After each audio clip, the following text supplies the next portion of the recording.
Musuma Junior toina mannyi GAKISAJJA. You see, poor women.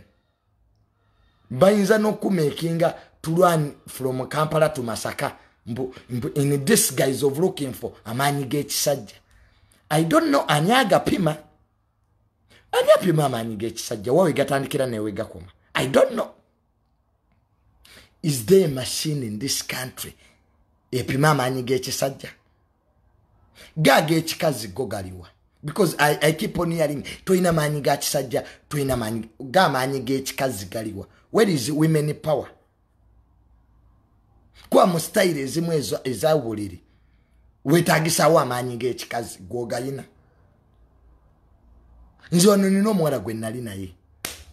Ne muga kati nange kandabe ku mannyi g'ekikazi. Ne muga adda waggulu. Yamala yeddakiika ezo n'agwa wali. I told her, step on top. Ndabe amannyi g'ekikazi. The woman could not spend 3 minutes. So, before you blame men that they don't have manpower, namu abakazi mufune women power.